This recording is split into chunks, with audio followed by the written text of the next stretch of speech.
une seule partie de ma vie parce que je ne vais pas te raconter toute ma vie. Pas que ça va faire de raconter ma vie dans la toile parce qu'en plus les ennemis vont se régaler. Les ennemis vont prendre des informations. J'ai pas envie de tout dévoiler. Pour finir, 6 pieds sous terre là, c'est parti les sapés. Je suis né à Paris, dans le 9e arrondissement exactement. La section d'assaut, le 9e arrondissement. Section d'assaut, Dijon, du 9e arrondissement. Donc il faut le préciser, parce que les artistes viennent de chez moi, ok?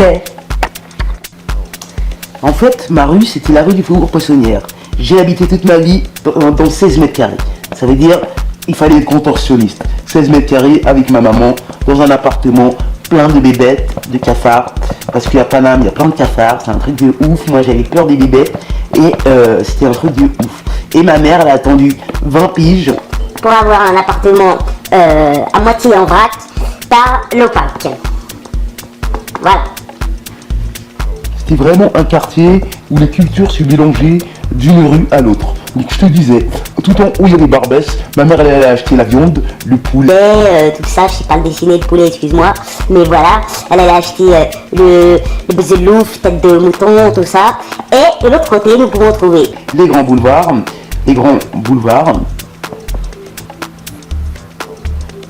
avec tous ces quartiers de bourgeois, avec tous les trucs de ouf, où faut pas y aller quand t'as pas d'oseille. À Montmartre, il y a les meilleures crêpes. Va manger des crêpes à Montmartre. Je sais même pas l'écrire.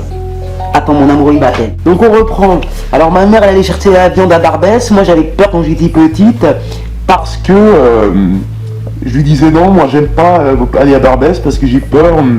On va se faire chourave nos dheb et tout. J'avais peur, tu vois, parce qu'il y avait tout le temps des messieurs à Barbès. Ils sont comme ça.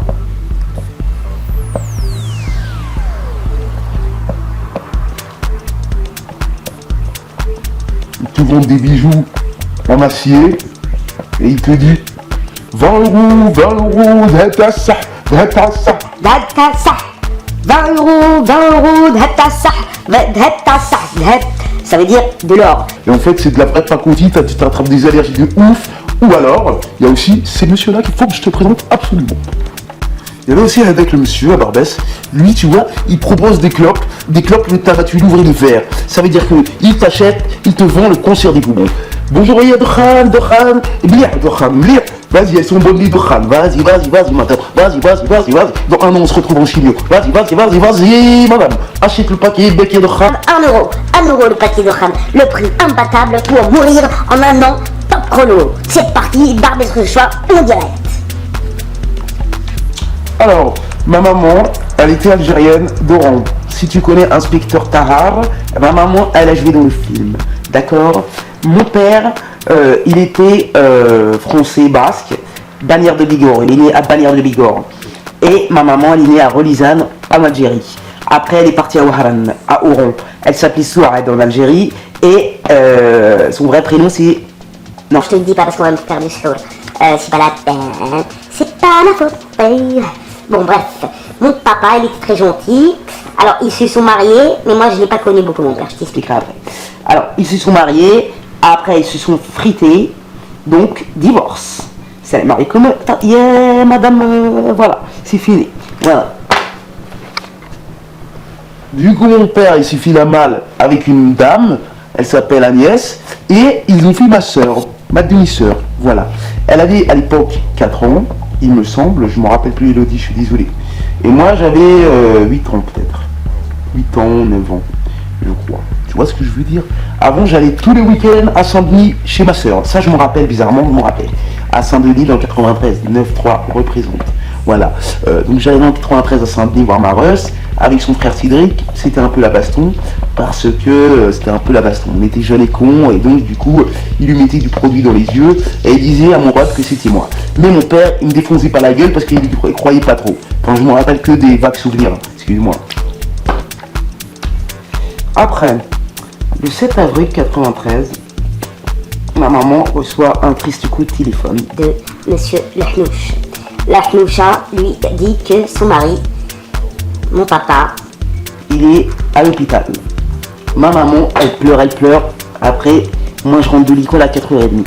Je suis rentré de l'école, j'ai donné ma meilleure note à ma mère et j'étais trop contente. Et je lui ai dit, maman, regarde, j'ai eu 18 sur 20, j'ai eu 18 sur 20. Et Miskina, la pauvre, elle pleurait. Moi, je comprenais rien, j'avais 9 ans, j'étais conne. J'avais 9 ans. Alors ma mère, elle m'a dit, ton père est à l'hôpital. Et moi, je comprenais rien. Tu vois ce que je veux dire? Je comprenais rien. À son arrivée à l'hôpital Beaujon dans 92, je sais même pas pourquoi il l'a emmené là-bas, parce que mon père, il est parti au Sacré-Cœur. Ce monument que je peux pas me voir en peinture, il s'est assis sur un banc et il s'est tiré une balle dans la tête, ok? Avec un 22 long rifle, d'accord? Et genre, à 4h30 de l'après-midi, un 7 avril, il n'y avait personne pour lui dire, monsieur, ne faites pas ça. Alors ça, j'avalerai jamais. Enfin bref, pas grave, fils de pute. J'ai une révolte exceptionnelle, bref. Et ça m'a bouffé toute ma vie. Beaujon, l'hôpital Beaujon, ces bâtards. Ma mère, elle est arrivée, ils lui ont dit, votre mari, il est mort. Voilà, tel que ça. Voilà, ma mère, elle revient à la maison, elle pleure, la pauvre, et elle me demande d'aller à la morgue avec elle. J'avais 9 ans, j'ai dit non. Heureusement pour moi, parce que ma mère, ça l'a fait péter un câble, la pauvre. Alors après, suite à ça, maman a été voir à la morgue de mon papa avec une tête défigurée. Il ne faut pas faire ça. Donc elle est tombée en grave dépression avec le Xanax, 3750, Valium, l'Exomil. À l'époque aussi, il y avait du merde. Il y avait du Rohypnol. Le Rohypnol, c'était un puissant sédatif pour dormir.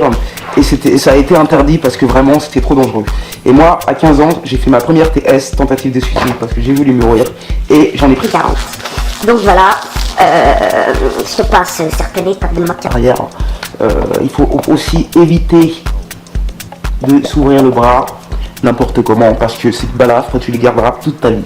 Moi, je l'ai fait, mais c'était des petits appels au secours, donc j'ai pas trop de cicatrices, si tu veux. À l'époque, au 45 rue Richer, j'avais un éducateur, Monsieur Fauché. Le pauvre, il est décédé une semaine après mon père, il s'est suicidé. Je ne saurais jamais la raison pour laquelle il a fait ça. C'est juste un truc de ouf. En fait, mon père, le 5 avril 93, il est parti voir ce monsieur. Monsieur Fauché, il croyait que mon père était mort depuis des années. Parce que ma mère, dans sa folie, a fait croire ça pour qu'on soit plus aidé financièrement, parce que c'était vraiment la misère. Je te raconte pas ma vie pour te faire tiède, t'inquiète pas. Mais voilà, pour qu'on se connaisse un peu. Monsieur Fauché, il lui a laissé une lettre pour lui et une lettre pour moi, que j'ai pu récupérer à mes 18 ans parce que j'étais mineur, et j'ai eu le souvenir de cette lettre. Quand j'ai eu 18 ans, j'ai voulu la récupérer. Donc il m'a lu cette lettre avec les larmes qui coulaient de son corps comme jamais. Et ce monsieur, il est mort une semaine après. Et ça m'a aussi rongé toute ma vie, parce que je m'en suis voulu et je m'en veux jusqu'à maintenant. Je me dis que c'est de ma faute qu'il s'est tué. Enfin, c'est pas vrai. Mais voilà, la vie fait que j'ai pas compris pourquoi il est parti. Cet éducateur, il était vraiment génial. J'arrête parce que je vais pleurer et ça sert à rien.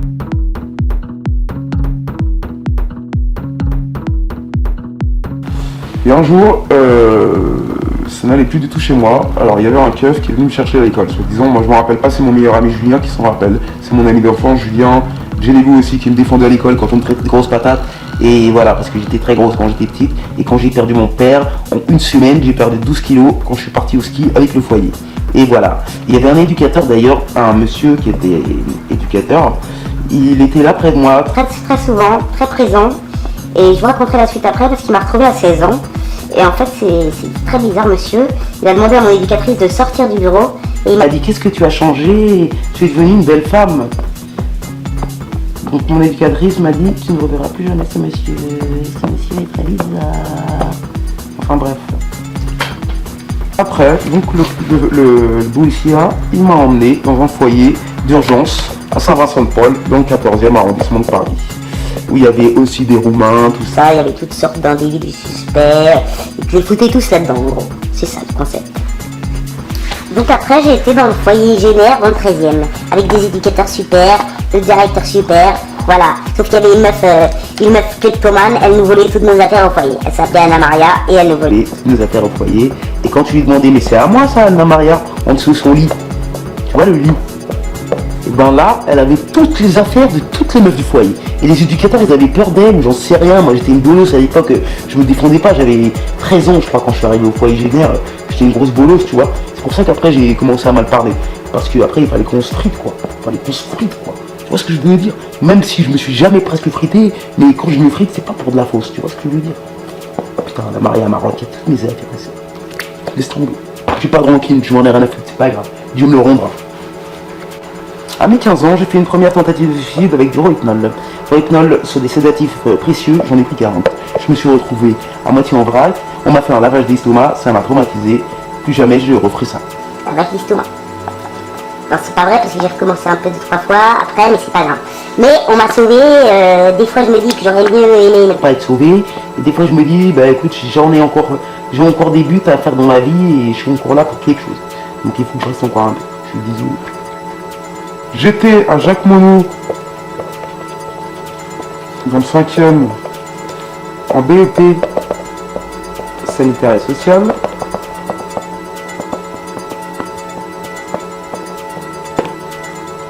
Je n'ai pas poursuivi parce que le 24 juin, c'était l'examen et j'étais très conne, j'avais 18 ans et je me suis dit, il n'y a personne qui va me faire passer un diplôme à 18 ans. Voilà comment on est con à 18 ans. Je le regrette amèrement aujourd'hui parce que je suis sûr que je l'aurais eu, mais le fait de ne pas avoir confiance en moi quelquefois me pose parfois quelques problèmes. Voilà.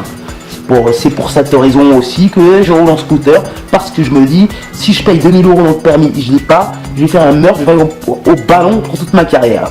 2000 € et tu me donnes pas le permis, allô quoi. Tu vois ce que je veux dire ou pas? Après un moment, je suis retourné chez ma mère, mais c'était pour la baston, donc retour en foyer cette fois-ci, jeune travailleur. Dans le 91 à Orséville, ok? Orséville, après j'ai été aussi, attends parce que j'oublie des étapes, j'ai été à Orséville, ça c'était un foyer d'urgence aussi, je suis pas resté longtemps, mais après j'ai été au foyer jeune travailleur à Acherville, une ville de bâtard, je vous en dirai pas plus parce que voilà, j'ai adoré cette ville, elle était mignonnette, mais voilà, j'ai pas aimé cette période de ma vie. Après bon, je saute du grave des étapes parce que j'ai pas envie de tout raconter avant temps. Je suis parti de chez moi, et j'ai vécu 9 ans, 8 ans à peu près avec un homme, voilà, bref, on s'est séparés, voilà, parce que c'est la vie. Moi j'ai pas besoin d'un homme qui se casse la gueule sur ma gueule, j'ai besoin d'un homme qui me soutient et qui se casse pas la gueule sur mon épaule, parce que je suis une femme, tu vois ce que je veux dire? Une femme a besoin de soutien, elle a pas besoin d'un mec qui s'effondre à chaque problème de la vie, parce que la vie c'est pas le monde des bisounours, et voilà.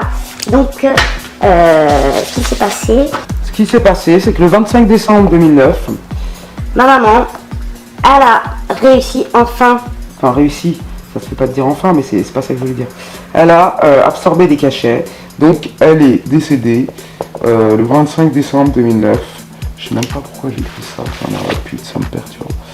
Donc le Père Noël, ce fils de pute, il m'a pris la rhum le 25 décembre 2009. J'arrive même pas à croire que ma maman elle est au ciel, parce que pour moi elle n'y est pas. C'est très difficile parce que ma mère avait 52 ans et je ne sais pas, je n'arrive pas, et moi-même je sais que quand on perd quelqu'un on s'en rend pas compte forcément tout de suite, mais souvent 10 ans en arrière. C'est pour ça que le cerveau humain est très intéressant et m'intéresse fortement. J'ai l'air con comme ça, mais je suis plus loin d'être con, je te le dis. Je sais que le cerveau il peut péter un câble du jour au lendemain. Donc les gens qui disent qu'ils connaissent pas la dépression, qui sont incapables d'être en dépression. Désolé, j'ai changé de caméra, j'ai plus de batterie dans ma caméra. Donc voilà, dès que tu filmes avec un réflexe, il n'y a plus de batterie. Bref, je te disais, ma maman est partie le 25 décembre 2009 et l'autre il a recommencé à picoler. Donc moi je me suis fait la malle direct parce que ça suffit. Enfin bref, je vais pas parler de cet épisode de ma vie parce que j'ai pas que ça à faire et je m'en fous. Ça m'a construit, ça m'a appris des choses de la vie, et de toute façon chaque période de ta vie c'est fait pour quelque chose et pour t'apprendre quelque chose et te donner des leçons de vie, ça allait, ok? Donc voilà, j'ai perdu ma maman, voilà, et je m'en remets toujours pas, enfin bref. Donc après je suis arrivé dans 91 à Metz parce que je me suis barré du 13e de Porte d'Ivry parce que j'ai trouvé sur le Bon Coin, comme j'ai pas de garant, j'ai pas tout ce bordel, tu vois ce que je veux dire, pas de garant, j'ai que les extensions pour prouver que je peux payer le loyer, tu vois ce que je veux dire. Donc il faut que je tombe sur des gens cohérents, des gens compréhensifs, pardon, c'était pas ça le mot, excuse-moi, on a le droit de faire une erreur. Donc je suis tombé sur Madame Nicole qui m'a loué un appartement très gentiment, elle m'a fait confiance. Voilà, même si c'était un peu un appartement 3D, un appartement un peu comme au Hebs avec une fenêtre qui s'ouvre comme à l'hôpital, là, juste le Vasislas, je sais pas comment on appelle ça. Et ben voilà, 700 balles de loyer, mais voilà, j'avais un logement. Et avant ça, j'ai vécu un mois en face du Hebs de Fleury Mérogis. Et à cette époque, je sortais avec un barjo qui fait du rap, je sais même pas qu'est-ce que j'étais mélangé à ce milieu de merde, parce qu'il était marrant, tu vois, faut pas croire que les mecs marrants, c'est les meilleurs, hein, je te le dis direct. Hein. Au début, il était marrant, après il est devenu schizo. Hein. Après, il m'a défoncé la gueule et j'ai cru que j'allais mourir. Alors faites attention, n'acceptez pas un seul coup, parce qu'un mec qui te frappe une fois, il te frappera toute ta vie. Un mec qui te trompe une fois, il te trompera toute ta vie. Si un mec il commence par il te tire les cheveux, je le sais, ça finira par des queues là. Parce qu'il va se donner le droit indirectement de te mettre des poignards, tu vois ce que je veux dire. Alors tais-le à la première moindre truc comme ça, parce que moi j'ai pardonné plein de fois et j'ai failli mourir plein de fois, donc ça suffit les conneries. N'accepte pas de te faire violenter. Une femme a besoin d'être aimée, d'être chouchoutée, d'être aimée, d'être chouchoutée, de savoir que son homme l'aime. Elle a pas besoin, un mec avec la violence, c'est pas de l'amour, ça c'est de la folie. L'autre, j'avais même pas le droit de sortir en débardeur, c'était un malade, parce que moi je sors jamais de chez moi, il me traite toute la journée pour me rabaisser, parce que ça, rabaisser les gens, ils savent très bien le faire, donc voilà. Enfin bref, c'est tout. J'ai vécu un mois en face de Fleury-Mérogis, à côté de la grande borne et tout le bordel, pendant un mois, 37 € par jour au Telou. Et c'est grâce à mes princesses que je n'ai pas été dehors, d'accord? Donc je reconnaîtrai toute ma vie cette phase de ma vie où j'étais à l'hôtel et que mes princesses étaient toujours là. J'ai eu la chance que j'avais toujours une princesse à coiffer et ça m'a sauvé plein de fois. Parce que j'avais 9 ans de sac poubelle de ma vie avec moi dans une chambre de 5 mètres carrés à peine. Donc dis-toi bien une chose, en plus l'autre il m'a cassé mon ordi, je gérais ma page je gérais ma page Facebook j'avais un seul ordi, mini ordinateur que je m'étais acheté avec mes moindres sous que j'avais, je gérais ma page comme je pouvais avec cet ordi, il me l'a cassé.